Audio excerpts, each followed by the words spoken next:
to We the People Town Square on this first day of May 2024. We have special content today geared toward the kids in our community to let them know about our city leaders and kind of what happens in our community with our leaders. And we have a special guest today. We are starting with the mayor. We have Mayor Cole Stanley here today with us. Welcome, Mayor Stanley. Yeah, thank you. Glad to be here. Yes, and we have I am sorry. I am Luke Williams. Luke is a student at Olsen Park Elementary, and he has been a mayor for BizTown, and he's going to be conducting the interview with Mayor Stanley today. So take it away, Luke. To start it off, I'd just like to ask if you could visit any place in Texas, where would you go and why?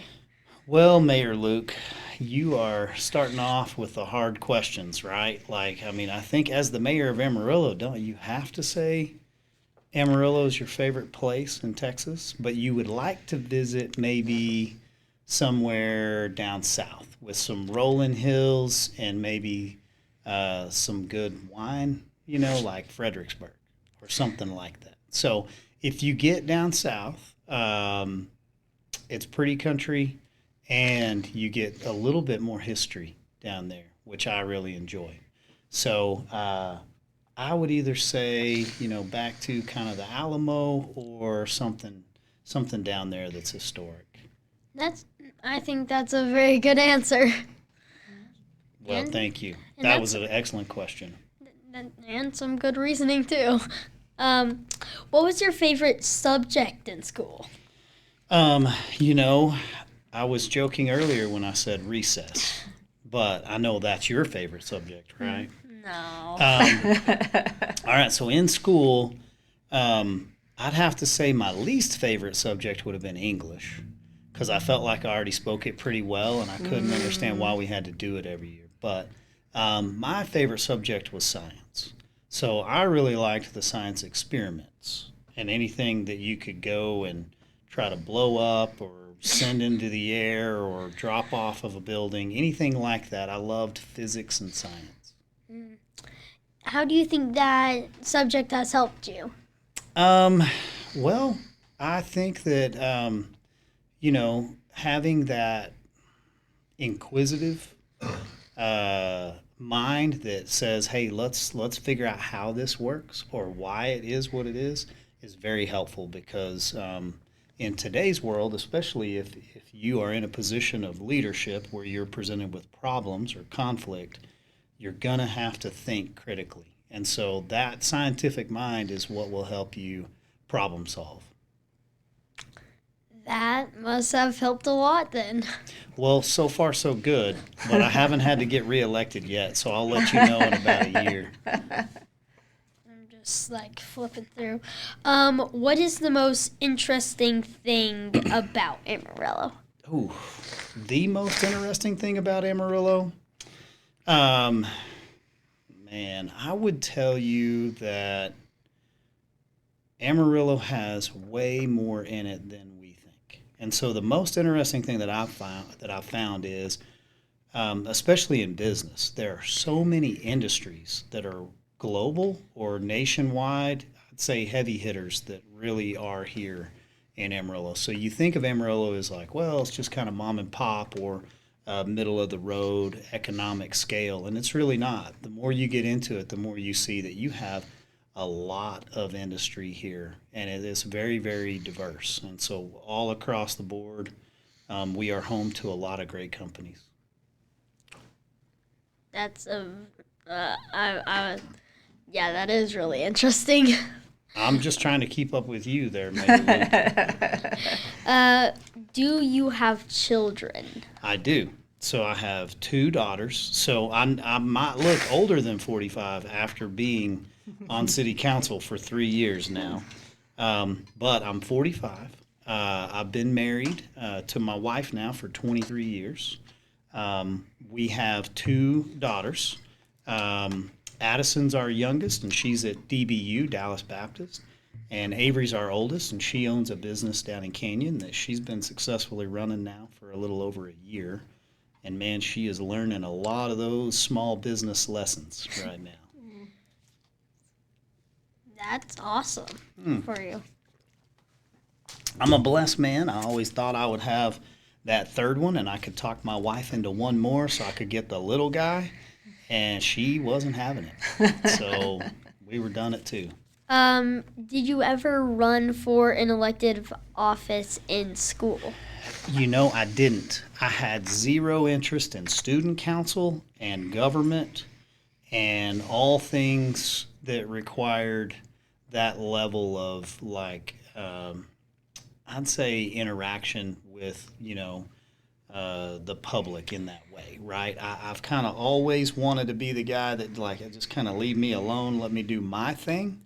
And so consequently, I got into government as being somebody that didn't really like the way government had been ran and the way that government has continued to grow. And so the bigger the government, the smaller the individual usually. And I'm the opposite. I'd rather have large, strong individuals with individual rights and small, weaker government. And so I didn't do anything growing up, even paying attention. As an adult, when did you first think about running for an elected office? So one thing that you need to learn as a young man, right? You shouldn't run your mouth and commit yourself to things unless you're ready to get all the way in, right? And so I've always been a person that I'm not afraid to speak up, and I can be a little bit of a critic. So naturally, as a builder, complaining about some of the rules and regulations that we have to follow here, I complained enough to get myself invited to a few meetings. And then from being a critic, I said, well, I don't just want to criticize everything. I'd like to fix it. So could I provide a solution here or there that could help us? And that got me walked out to, why don't you run for council, and why don't you actually kind of put your time where your mouth is, and let's see if you can help. And so 3 years ago, roughly, is when I got involved in local government. Sorry, wrong way. That is very fascinating. And what is the hardest thing about being on city council? The toughest thing about being a councilman or a councilwoman is pretty simple. It's the same thing over and over again. It just takes different forms. It is being presented with a problem that doesn't have an actual solution. So if it is the phone call of, hey, my trash didn't get hauled and y'all missed me, or your guy didn't this or that, those are easy and you get to engage and solve a problem. The hardest thing is when you have an issue like homelessness, right? Where you are going to spend a lot of time and energy to affect it, but you'll never really solve it. And so because you care and you want to do what's best for your community, you'll take on a challenge even though you know there will be challenges if you sign up for this that have no actual solution. They only have outcomes that can be bettered, and you're just trying to make it a little bit better. That is I don't know what to say. I'm just very good to know. I am glad that I know that now, though. Did you think, when you asked that question, were you thinking what you thought might be the hardest thing, or what would you think looking into it from, a young man? What do you think would be the hardest thing? For some reason, what popped into my head is making decisions, because I'm always oh, what if, I'm always just what if that, oh no, I'm always worried that I might be making the wrong decision. So that was what I was thinking. That is definitely a good one. And the decisions can be hard because, sometimes you have to make a decision. You're not allowed to say, I'm going to pass. I'm not going to make a decision. And your choices are bad and worse. What can kids do to be good citizens? Well, I think that the thing that I see with the young generation like yourself and maybe the generation right in front of you is a willingness to be yourself and be willing to kind of stand up and stand out and not necessarily conform to what society tells you you're supposed to look like. So refusing to like wear the mask and to kind of go along with the crowd is the one thing that I think is going to separate those next generation of leaders. And so to be a good citizen, you got to understand what a citizen is and the authority that rests in you as a citizen. And then once you know that, I think you need to decide who you are as a person, right? And that's what you're growing into. And at a young age, we may be more who we really are than we are sometimes as we get older because we conform to what society tells us, not who we really know ourselves to be. So don't lose that Luke Williams as you get a little taller and even better looking. Um, the next question I have is how do city leaders take care of the needs of their community? Well, I'll tell you, I think city leaders have one requirement, and that is to respond. And so what I've found is the way you will take care of those needs on a day-to-day basis is you'll respond to each one versus avoiding those individual needs and trying to just focus on policy, which policies are important because they can direct things that have better outcomes, but you can't avoid those individual needs. And so if you respond, there's usually a process or a procedure for everything, and it's just knowing where to resource that person to with whatever their issue is. I guess. Sorry, I already did that one. What do you think it's important for kids to know who our city leaders are and what they can do? Well, you don't know how to get me to go to work for you if you don't know who I am, right? And so if you know who your city leaders are, then you know who works for you. So I actually work for the citizens, young to old, right? And so if you know who I am and then you know how to contact that city leader, then what you need to know is what's that city leader's responsibility. So if I'm a county commissioner, I'm not trying to help you with your city water bill, right? You have a county issue, you call your county commissioner, you live in the country, right? But if I'm a city councilman, I'm the guy who could help you with your water bill. And so whether it's your personal rights or your question as you're growing up or school, for example, would be your school board. So that's a whole nother group of leaders that are there to represent you. And so knowing who those leaders are is important, but then knowing what their role is equally important. I think this is a very important question to ask.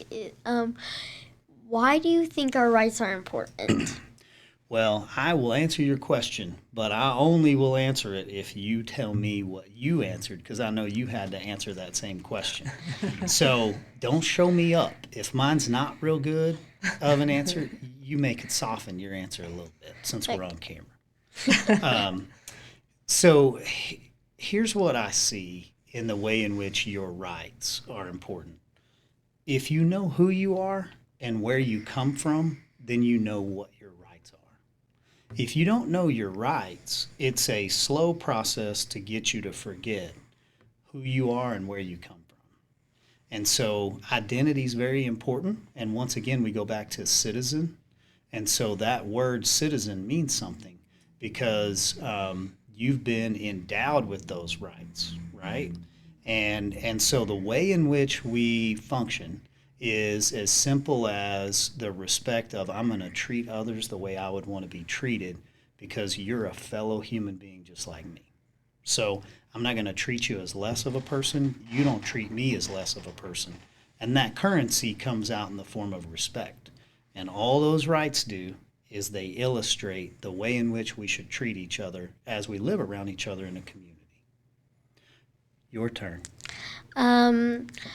I'd say our rights are important because if they weren't important, why would millions of soldiers risk their lives to protect them? And why would thousands and millions of people travel miles lots of them, lots of miles to get here. And also, without these rights, America would fall into disorder, dysfunction, and it'd just be a horrible place. But we have these rights, and that is what makes it such a wonderful place. I love that. Can we go back? I'm going to take his answer, and then you can delete and edit. I think you said it very well. So that red, white, and blue is important, right? And that red represents the blood that was spilt by those men and women that came before us so that we can be free. Those rights are our freedoms, right?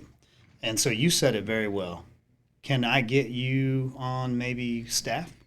You could respond to a couple of my emails that I'm getting. That's great. All right. Well, thank you, Luke, and thank you, Mayor Stanley. I appreciate My you pleasure. so My much pleasure coming being here. on. Mayor Luke, good to meet you, Yes. sir. Mayor Stanley. I look forward to having you at council here on the 14th. I look forward to seeing you there.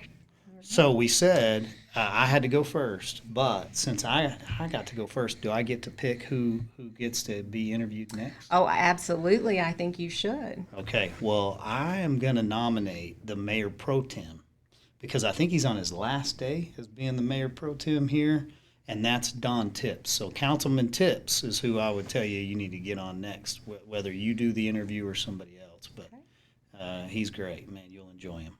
Got All it. right. Good. That gives us a leg in. Mayor Stanley says, Yeah. you're next. You're up. So.